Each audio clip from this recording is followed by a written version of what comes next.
I'm Jonathan Braylock. I'm Dra Milligan. And I'm James III. And we're the hosts of Black Men Can't Jump in Hollywood. It's a comedic podcast that reviews films with leading actors of color and analyzes them in the context of race and Hollywood's diversity issues. Yeah. Listen to new episodes on Mondays. Find us wherever you get your podcasts. I don't care where you get them. I just want you to listen. Don't threaten the people. We need them to listen. Oh, okay. Sorry, guys. Listen to us. Yay. Yeah, put on a happy voice.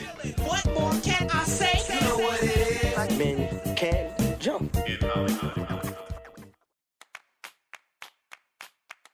Welcome to Mom and Dad Are Fighting, Slate's parenting podcast for Thursday, June 1st, the Decoding the Social Maze edition. I'm Elizabeth Newcamp. I write the homeschool and family travel blog, Dutch Goose. I'm the mom of three littles, Henry, who's 11, Oliver, who's 9, and Teddy, who's 6. We live in Colorado Springs, Colorado. I'm Zach Rosen. I make a different show. It's called the Best Advice Show podcast, and I live in Detroit with my family. I'm dad to Noah, who's 5, and Ami, who's 2. I'm Jamilah Lemieux. I'm a writer and contributor to Slate's Karen Feeding Parenting column. I'm also mom to Naima, who's 10, and we live in LA. Well, today on the show, we have an 8th grader who's being pressured to meet up with the popular girl. He fears he's getting set up and has been turning down opportunities to hang out with his friends because of it. We're also going to touch base on our week in parenting, and if you're sticking around for Slate Plus, we're going to be talking about an interesting piece called Parenting Advice from Child-Free New Yorkers. Here's what you'll hear if you have Slate Plus. One that I liked is from this person named Raquel. They say, with teenagers, there comes a time when anything you say will be immediately rejected. The only way you can be effective is by asking them questions and helping them know what they think. You can help them think for themselves, which I like. Like, you know, Dad, that's such a dumb idea. That's harder to say when you're just asking questions. As a Slate Plus member, you'll get a whole bonus segment every week, plus you get to listen to all your favorite Slate podcasts ad-free. It's truly the best way to listen and the best way to support the show. You can sign up for Slate Plus now at slate.com/momanddadplus. All right, we're going to jump into triumph and fails as soon as we get back from this short break.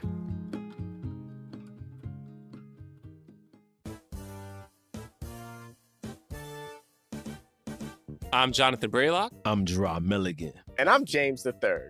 And we're the hosts of Black Men Can't Jump in Hollywood. It's a comedic podcast that reviews films with leading actors of color and analyzes them in the context of race and Hollywood's diversity issues. Yeah. Listen to new episodes on Mondays. Find us wherever you get your podcasts. I don't care where you get them. I just want you to listen. Don't threaten the people. We need them to listen. Oh, okay. Sorry, guys. Listen to us. Yay. Yeah, put on a happy voice. What more can I say? You know what it is. Black men can't jump. I thought I knew a lot about my dad's childhood in Northwest Detroit, but it wasn't until I sat down with him a few years ago that I learned a bunch of details about how intense his childhood was. This year is going by so fast. Father's Day is coming up. Give him a unique, heartfelt gift that'll truly make him feel special and loved. The gift of Storyworth. Storyworth is an online service that helps you and your loved ones preserve precious memories and stories for years to come. Every week, Storyworth will email your loved one a thought-provoking question of your choice from their vast pool of options. These are questions you may never have had the chance to ask. Like, what's the bravest thing you've ever done in your life? Or, if you could see into the future, what would you want to find out? Last year, I gifted my dad Storyworth for Father's Day, meaning we are now just getting ready to publish that book, which I'm planning to make copies of and give to my children. Give all the dads in your life a unique, meaningful gift you'll cherish for years. Storyworth. Right now, for a limited time, you'll save $10 off your first purchase when you go to storyworth.com/momanddad. That's STORYWORTH.com/momanddad to save $10 on your first purchase. Storyworth.com/momanddad. So, Jamilah, what have you been up to this week? So for the past few months, Naima's been on this really intense rehearsal schedule it was a school-wide performance, and it was a tribute to Black culture. I guess it was originally planned for Black History Month, but they ended up pushing it back. And there were like 14 acts, and She was in 6 of them, and it was just this massive 2-hour show, and the rehearsals were like crazy. And like some days the kids had to be brought back to school for rehearsal and then picked up in the evening, as opposed to like just staying after school. So it was like a thing. She made it through this really intense, grueling schedule, you know, which also coincided with her dance rehearsals for dance. She's taking dance classes, and they have a performance coming up too. And she made it. We made it through 3 nights of performances. It was Tuesday. Well, they did 8 shows. They Whoa. performed. This was a 2-hour show. They did 8 shows in 4 days. Whoa. You know, like It's like a Broadway schedule. Broadway She's schedule, ready. You know. That's more intense than Yeah. Broadway.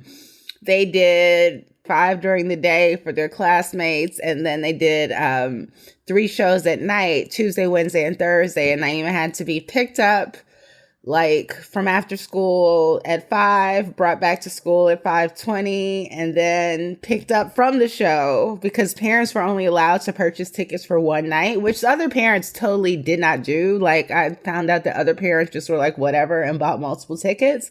But I was trying to follow the rules because, you know, I knew it was a small auditorium and they wanted all the families to be able to see the kids. And there were a ton of kids in the show, you know?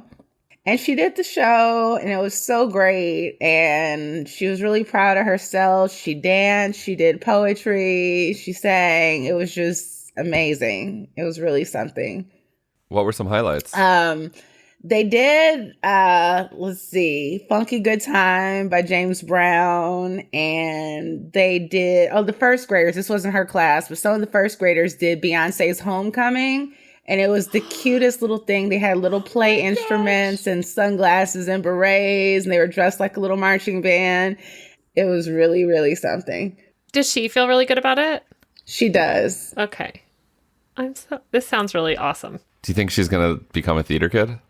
I would love for Naima to become a theater kid. You know, I think she's got the chops, you know, like I think it'd be really good for her. Even though most of this show was dance, I just think that like what she's learned from doing these really elaborate dance productions, you know, is like giving her some experience to like what a theater production is about. Yeah, that and I would love stage for her presence. to do more. Yeah. Yeah. Zach, how about your week? I think Shira and I are in this constant thing, and you might be the same, where you think about life and it's great, and then sometimes it's tough, and there's this kind of persistent question of just, what's the point? What's the point of all this? That must have rubbed off on Noah to some degree, because she decided recently that she wants to invent a holiday. Oh. And she wants to celebrate this holiday and observe it, and she wants to include her family. Aww. She wants to do it every year, and she's going to call this holiday Silly Baby. I'm still not clear why it's called Silly Baby, but that's pretty wholesome, pretty cute name for Silly Baby. And so we ran with it. She's like, I want to do Silly Baby. And so we're like, great, we're going to do Silly Baby on Sunday. And so we recently celebrated our inaugural Silly Baby, in which there's a focus on food and family. This is all dictated by Noah. There's a focus on food and family, and each year there will be a theme to the food. And so this year the theme was lasagna. And so I made lasagna, and Shira and Noah made a lasagna dessert, this kind of beautiful layered key lime pie lasagna thing. Noah's cousin and with her mom, my sister, made an Oreo layered thing. And so we had like 3 beautifully decadent layered lasagna dishes. Grandparents came over, cousins came over, and we celebrated Silly Baby. And I gotta say, I mean, what's not to like about anything that I just mentioned? It was fantastic. And now we have like this new family tradition, Silly Baby. And Noah's hoping that it will like catch on, and that, you know, other folks start to celebrate Silly Baby, which we encourage you to do. There's really no rules other than do something fun, involve people that you love, and make some good food. So happy Silly Baby to both of you. Did you go ahead and mark it on the calendar for next year? Like in your Google Calendar? Oh, you better believe it. Yeah. Yeah. Yeah. It's a thing now. It's time for prepare for Silly Baby. It's time for Silly Baby. Yeah. I love this. Yeah. Did Noah give Silly Baby remarks? Yeah. She sang. Oh my God. She improvised this like beautiful ballad. It was incredible. About Silly Baby or just yeah, I think it was kind of stream of consciousness, Yeah. but it was about like her family and cartwheels, and yeah, it was very good. It was very sweet. Aw. Yeah. I love everything about this. It was incredible and made life feel very meanful. All right, I think everyone. Silly Baby has potential. I agree. Yeah. Jamila, you and I have to celebrate it. And then We look, all you lasagna. yeah, I'm in. I was in at the lasagna theme. I had you at Yeah. lasagna, huh? That's hysterical. Yeah. How about you, Liz?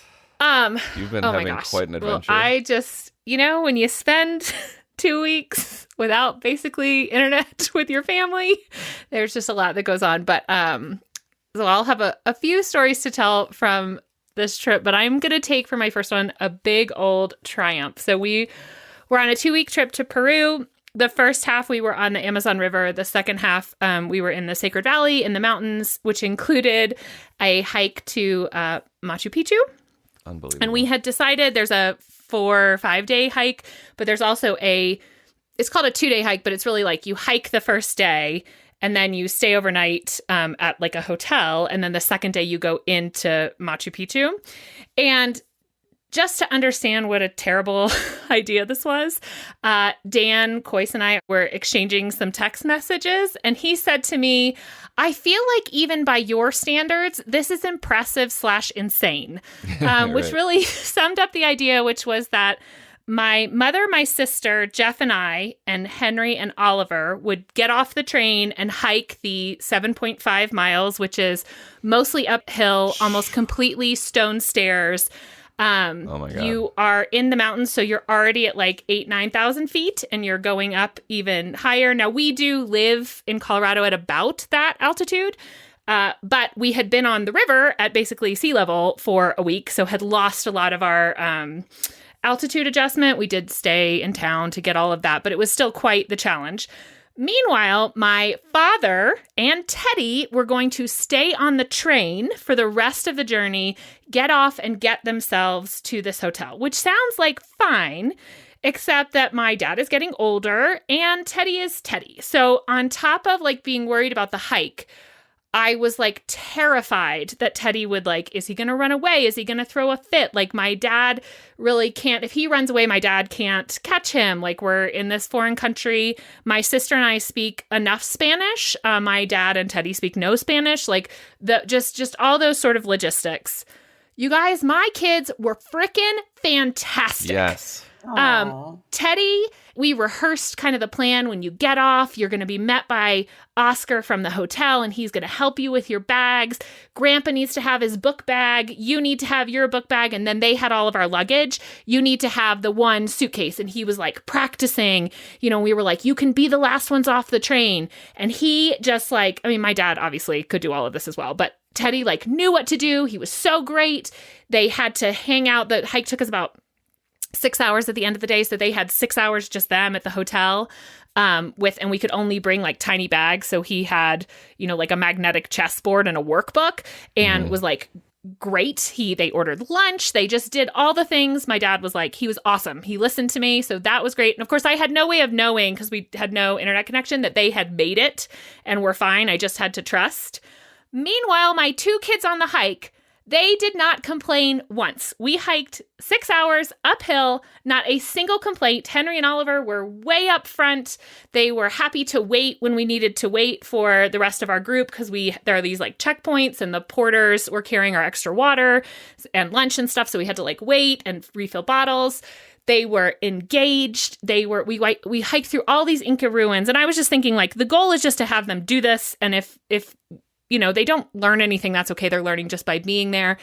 Every viewpoint, they were like, this is amazing, and like looking at stuff. And just the 2 of them walked up front, talking and singing with each other. Now listen, the next day was a total disaster. They had used up every ounce of good behavior, but the day was, it was just so fantastic. So it's just nice to know that despite all like chaos and these crazy plans, that sometimes the things like really pan out. We got beautiful pictures. As they came through the gate, were all like, normally kids are just like, whatever, what's the next thing? They were like, this is amazing. Is that Machu Picchu? Like, it was cool. so great. So yay, go do hard things with your kids. It's okay. Yes. It's going to be okay. Yes. That's awesome. Well, on that note, we're going to take another quick break, and then we'll see you back here for our listener question. Hey everybody, it's Tim Heidecker. You know me, Tim and Eric, Bridesmaids, and Fantastic Four.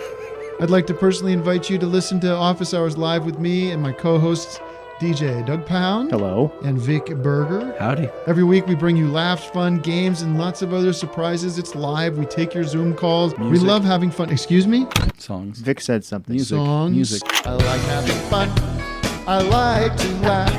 I like to meet people who can make me laugh. Please subscribe now. All right, we're back and ready to hear today's listener question. Dear Mom and Dad, I'm looking for advice for my 8th grade son. He went to the smallest elementary school in our district and has been at the middle school for 2 years. He has a wide net of acquaintances, but not many close friends. I noticed he's been turning down invitations and prefers to stay home a lot.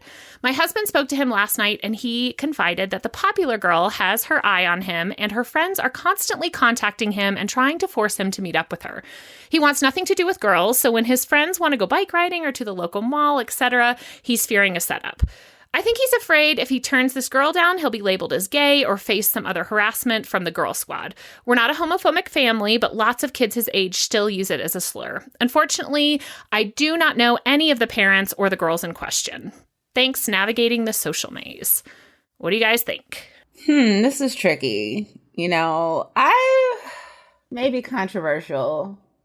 I don't want to say I would encourage him to meet up with this girl, but I would really talk to him about what his aversion to girls is, because whether he's queer or not, or just not interested in girls yet, he should have a healthy relationship to girls as people. Like, you don't want your son to only think of girls as future romantic prospects, or future romantic prospects for someone else. They're human beings. And so regardless of what his orientation is or how long it takes for him to start having those urges where he wants to be romantic, at this age, he should start having healthy friendships with girls. So I would talk to him about his aversion and ask him honestly what he is afraid of, beyond just it being a setup. But like, what's the worst case scenario? Are you afraid to turn this girl down? Do you think people will make fun of you? Do a little cost benefit analysis on having a female friend, and one who seems to know a lot of people. I would also discourage him from missing out on activities with his friends that he would have done out of fear of a setup. It is possible that this girl will pop up somewhere on you, and that's not the worst thing that could happen. If somebody makes advances towards you or approaches you romantically, you have the autonomy to say, hey, I think you're great. I'm just not really interested. My parents don't let me date yet. You can always use that as a cop-out, or you could say, I'm not ready for this, but I think it is for a 13-year-old boy probably easier to use the parents as a cop-out and say, my parents don't let me date. I just don't want to cause any trouble. But I would have some serious conversations with him about the importance of friendship between boys and girls, and how special they can be and how, life-changing they can be and long-lasting, and, how girls are so much more than just people you may want to date one day. Yeah, totally. And also having a conversation about this notion that gay is still being used as a slur, and talk about that, and talk about, like, if you're not interested in this girl, that's fine. Like, let's think of like what we can say to her. Like, if she is like, do you want to be my boyfriend? Like that is an awkward thing to navigate for an 8th grader. And so maybe you could do some role playing, even like, hey, actually I would just love to be friends. Like, there's nothing, like you were saying, Jamilah, there's absolutely nothing wrong with that. It's a conversation that needs to be had. You with your kid, but also your son with this girl. because you can't put your life on pause in 8th grade. That's great advice about making sure that we don't just associate whoever, right, with these romantic relationships, that there is this opportunity to have it be a friendship or an intro to a new social group. Like there's a lot of benefits that could be benefits to this, right? Just because it's scarier what your friends are saying. I was thinking a lot about, I had the interview with Chris Baum about his book, The Magic of Middle School. And he has like a great newsletter and a whole bunch of resources, if you follow him, about this kind of stuff with middle schoolers and how you as a parent are transitioning from being a guide and not a boss. And I do sense from the letter a little bit like you wish you knew the girl's family so you could like step in. But the thing is, like, in 8th grade, he needs to figure out how to deal with these awkward things on his own. And so I think what you need to be is that guide. So having these conversations that Jamilah is talking about, encouraging him that you can't avoid these situations. You can't just run and hide from them, but role playing. How can we deal with this? I think that you're doing a great job of making sure the lines of communication are open. Like the fact that he'll tell you what's going on is kind of the most important part of this. But you're not going to be able to solve this for him, nor do I think you should. There's just a lot of learning opportunities for him and his friends at this age by figuring this out.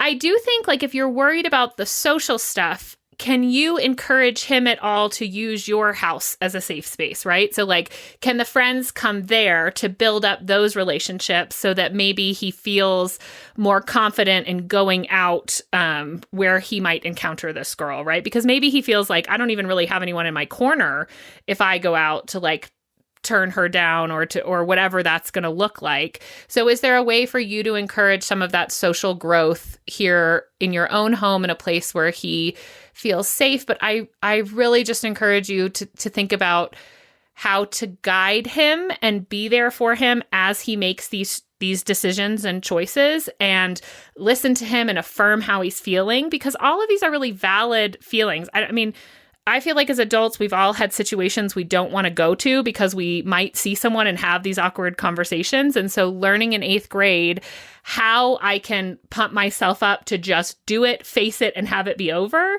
is a wonderful gift you can give him, versus like if you somehow try to solve this problem for him, you have taken away his opportunity at this age that Chris really talks about being the age where what they're supposed to be doing is figuring out the social stuff. Like that is what middle school is for. That is why it's awkward.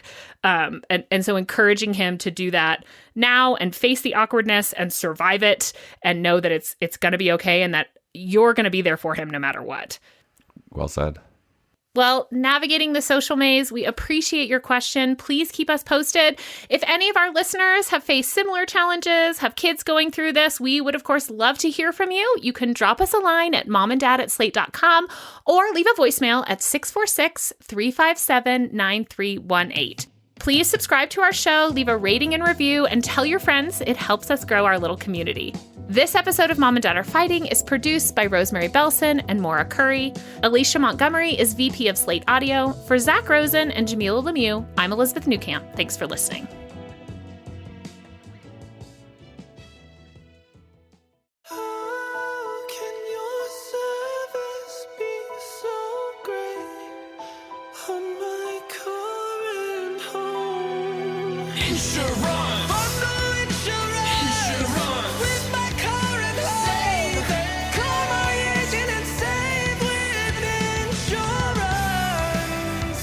Get a quote at AAA.com/insurance and save by bundling auto and home.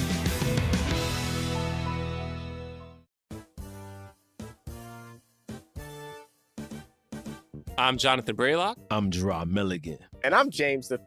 And we're the hosts of Black Men Can't Jump in Hollywood. It's a comedic podcast that reviews films with leading actors of color and analyzes them in the context of race and Hollywood's diversity issues. Yeah.